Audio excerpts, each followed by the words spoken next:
સમાચારની વાત કરવામાં આવે તો ખેડૂત સુવર્ણ સમૃદ્ધિ સપ્તાહ અંતર્ગત કૃષિ વિજ્ઞાન કેન્દ્ર ખેડા દ્વારા કૃષિ મહાવિદ્યાલય વસો ખાતે પ્રાકૃતિક કૃષિ પરિસંવાદ યોજાયો।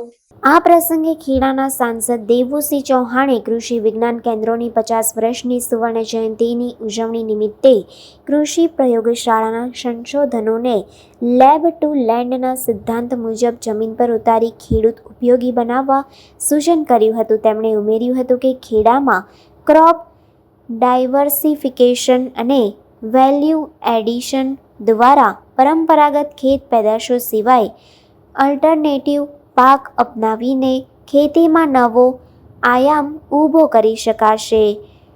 ખેતી સાથે સંકળાયેલા તમામ લોકોના સહિયારા પ્રયાસ દ્વારા જિલ્લાના ખેડૂતોને પ્રાકૃતિક ખેતી અપનાવવા તેમણે હાકલ કરી હતી।